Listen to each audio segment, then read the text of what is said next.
umunsi wo ntago tuwibuka ariko siporo turayikoze urumva ejo twaramisinze ariko ejo tuzabishyura kubw'impamvu z'akazi akwiye challenge ku bantu bari i Kigali natwe turi i Kampala.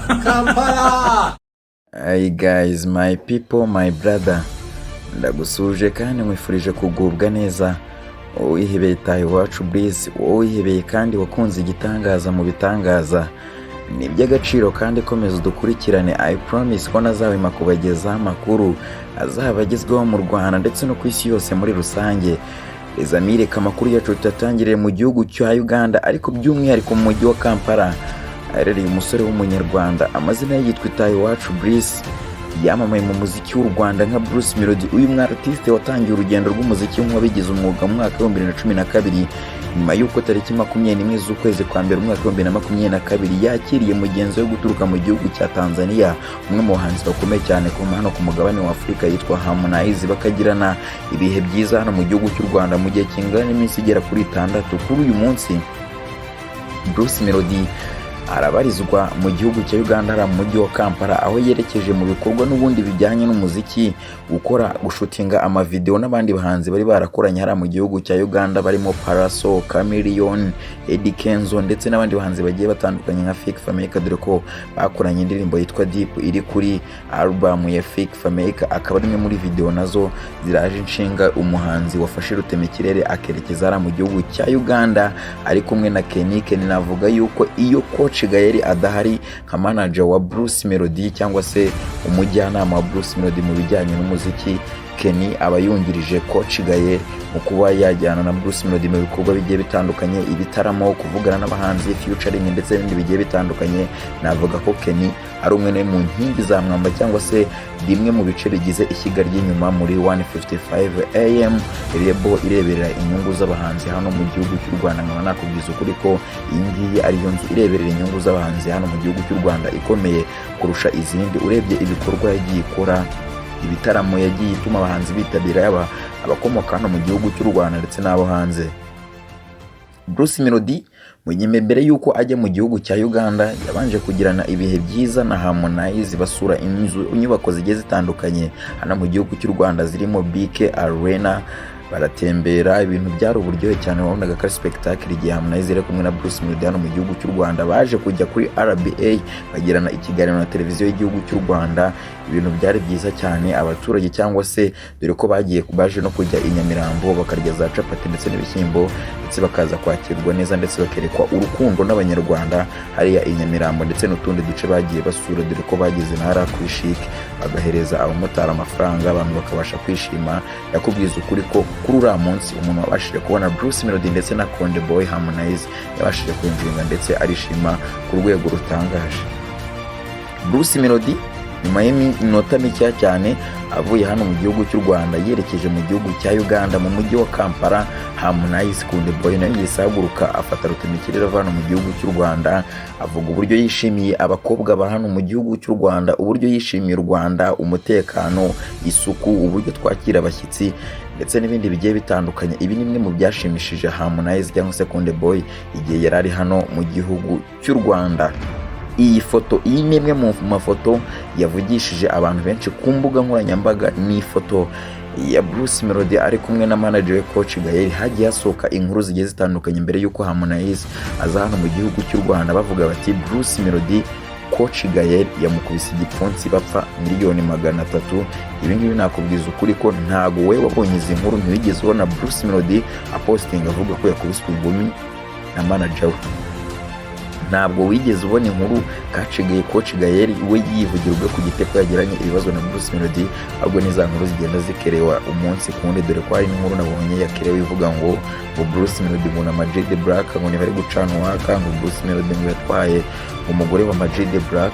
Guys, iyo uri superstar bagomba gusohoka inkuru umunsi kundi zikuvugaho, ndetse impamvu izi nkuru zizahora zisohoka kuri Bruce Melody, impamvu uzahora ubona inkuru nziza zivuga kuri Bruce Melody ukabona inkuru ziri negative, nuko Bruce Melody ari umukozi, nuko Bruce Melody mu bahanzi dufite hano mu gihugu cy'u Rwanda ariwe muhanzi ugaragaza kazoza, ariwe muhanzi wo kuvugwaho, ariwe muhanzi wavugaho abantu bakagutega amatwi yabo bakakumva, ariwe muhanzi wavugaho abantu bakakureba cyangwa se bakumva ibyo uri kuvuga.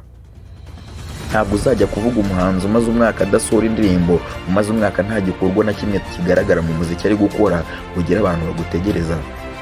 Hari ibintu twibeshyaho ngo umuhanzi unajya mu rukundo ngo bizagumya bivugwe, ngo umuziki ngo ureke, ngo umuhanzi ngo yapostinga ngo abana, ngo umuhanzi ngo yapostinga umuryango we. Ibyo nabyo ni byiza, nimwe mu bigomba kugira umustar, kugaragaza ubuzima bwe busanzwe ukabayeho, ukaba yishimye ndetse n'ibindi bigiye bitandukanye. Ariko icy'ingenzi, ikintu cya mbere kiba cyaratumye umuntu uri Nyamasheke, umuntu uri Rusizi, umuntu uri Rubavu, umuntu uri ku Gisenyi agukunda ni za ndirimbo waragiye usohora nka Katapira, Samoya, Katerina, Ikinyafu, Ikinya, Ndakwanga ndetse n'izindi zigiye zitandukanye.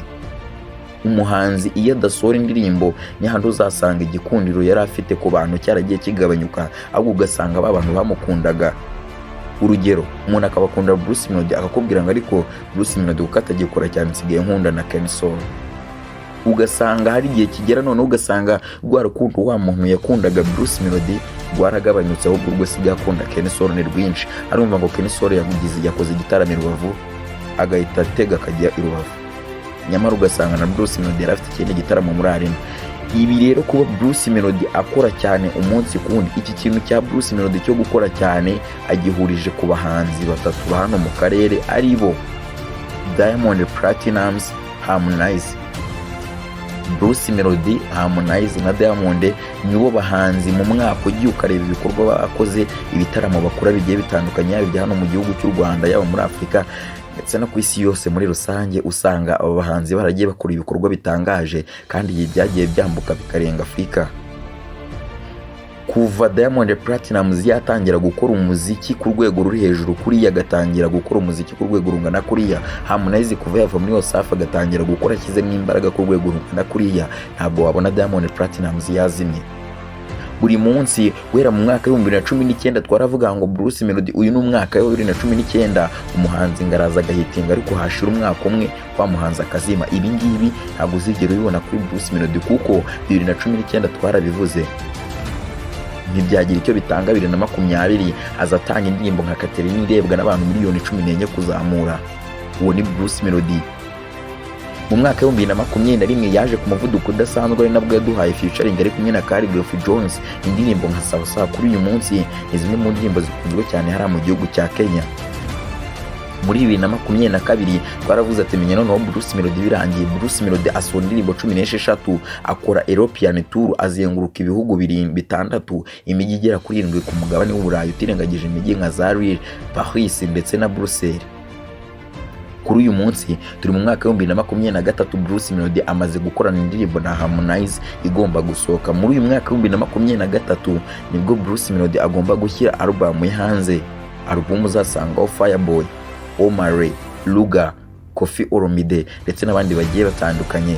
Ezami Bruce Melody kuri uyu munsi nibwo yifasha ka video arimo sport, yibutsa abantu ko bakoze sport ku munsi wa 8, episode ya 8, episode bise Akuya cyangwa se ni season bise Akuya. Bageze kuri episode ya 8 ku munsi w'ejo, ntabwo yigeze akora, bivuze ngo amande 50,000 agomba kuyatanga. Ibintu bikokomeza kugenda neza cyane. Coach Gael nawe kuri uyu munsi ari Dubai, nawe yaje gukora sport ku munsi wa 8. Ezami ndagushimiye ibikorwa byose Bruce Melody ukomeze kugira hari mu gihugu cya Uganda. Turaza gukomeza kukugezaho amakuru. Twe turi Bruce Melody Media News Update ku gitangaza mu bitangaza. Ezami ndagushimiye wese makudukurikirana, ni by'agaciro kandi komeza udukurikirane.